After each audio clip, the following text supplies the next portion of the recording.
There's so much for us to be able to speak about, especially now with technology just increasingly changing at a rapid speed.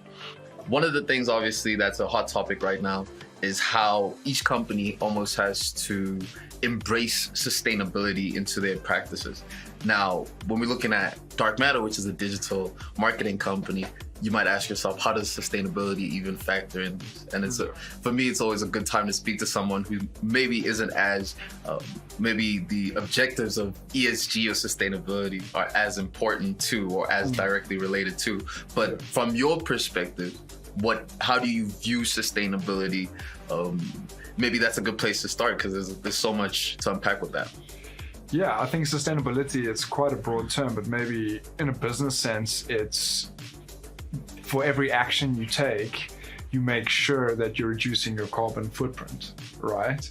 But looking at all of those actions as a whole and then understanding what is your total carbon footprint, and then you can say, okay, this is the damage that I'm either doing on the environment or in an immediate space.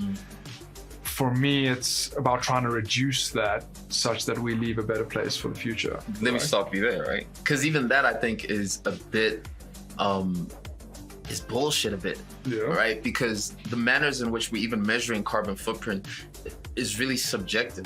So one of the things that we're trying to do, especially at Good Data Hub, is to expand the definition of what sustainability is past just carbon footprint, because there's many different layers when it comes to understanding what sustainability is. There's ethics, there's social practices, there's more than just the environment. Environmental sustainability issues is where a lot of the money has been going towards, which is why it's at the top of our brain, right? Which is why we don't believe things such as ESG. Not that we don't believe it, but it is quite nefarious when you look at how corporate investments and kind of how, it's for a lack of, not to use too many words with it, but the ESG structure is kind of geared for investors to make money out of it. That's just a fact, right? So sustainability has to be something a lot more broader than that. So that's one of the... it shouldn't be for profit, right? It should be for the environment. And if you're gearing an entire system for profit, which is sending the message that it's for the environment, we're already stuck in a contradictory dichotomy whereby we're not actually going to be serving the environment the best way we possibly could. That to me is, it's disappointing.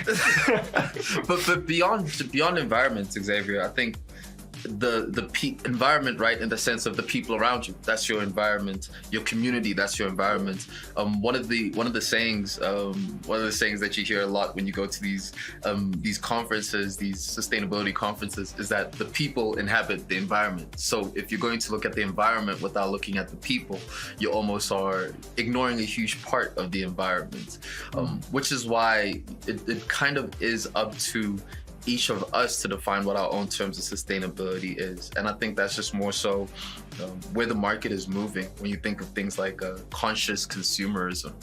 Are you familiar with the term? Yeah, I'm familiar with conscious consumerism, but I also think that puts the onus of sustainability on an individual, right? And although on an individualistic level it's empowering to pursue sustainability and to feel good about being a conscientious consumer, I think that it is such a small blip in a massive ocean whereby conglomerates and multinationals, I think I heard a fact, and I stand to be corrected, like 4 or 5 of the biggest multinationals in the world are contributing a crazy percentage of carbon footprint and just destruction to this planet. And now they've run these marketing campaigns which put the onus on us as individuals to go and recycle and throw away our plastics and put the tins in the right places and whatever the case may be. But that is so inconsequential to them just actually changing their actions as a whole to really make an impact on the planet right now, right here. So it's almost like a finger pointing to an individual and us like, oh, but now, like, I must do it and I must be the one to go out and change the world, when really we should be pointing back at these multinationals and massive conglomerates and saying, no, well, you guys actually have the responsibility to do it and make these changes. But you see, even with that, you're very right. And the way that we force them to do it is through the power of our pockets. That's such a big thing that I think each of us as consumers almost overlook. We don't realize that where we put our money towards is how conglomerates eventually end up moving. And we've seen it happen in many different instances.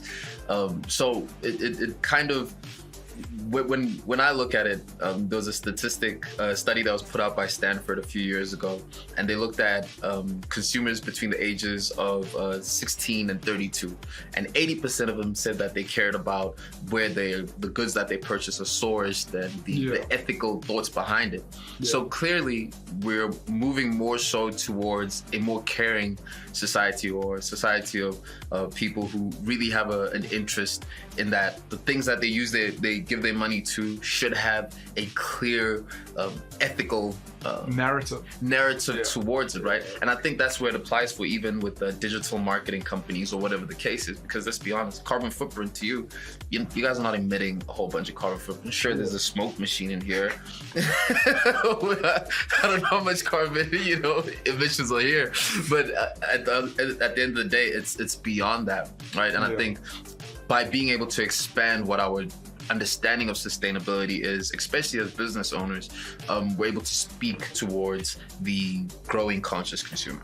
And I mean, how are you guys in Good Data using machine learning and artificial intelligence to facilitate understanding, or a better understanding, of sustainability and the practice thereof inside of these big companies? So what we focus on particularly is by being able to arm, at the current moment, the data analysts who have to actually go through all of this information.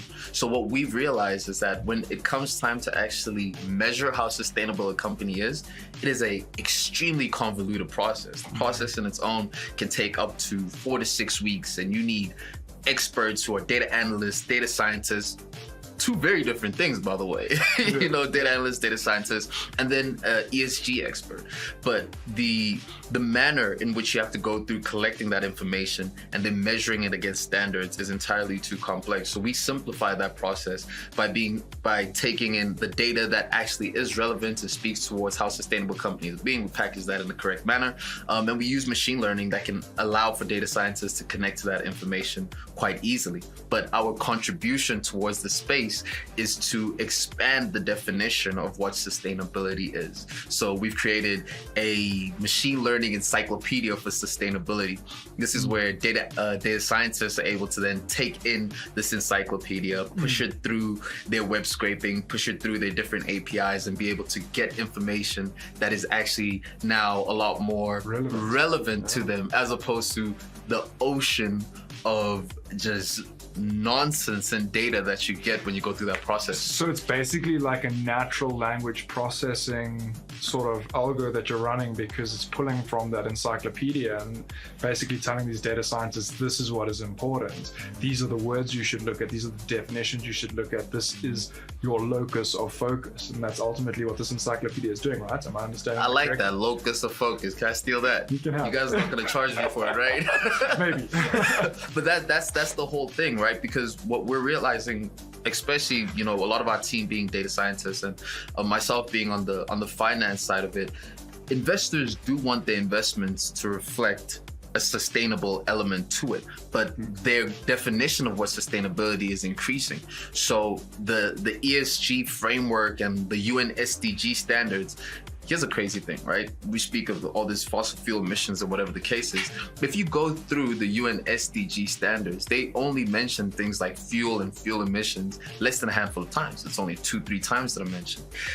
So clearly the industry standards of how to measure things like sustainability or greenwashing, controversy, polluting, let's even expand it more so towards gender equality into a business space. Those things aren't actually fully included in those standards. So we are opening that definition and allowing for data scientists to look for those sustainability terms as they are relevant to the investor or to the growing conscious consumer. So then it becomes a broader criteria by which you can measure. what this really is, and then it becomes more inclusive, more accurate, more precise. Precisely. And then more transformative, right? And even for companies like yourself, whatever your definition of sustainability is should be validated and measured and allow it to speak towards your future investors or your current customers. They might care about a very particular lighting that you guys use or whatever the case is. And then the process of sourcing that lighting is a sustainable effort that you guys are making on your behalf.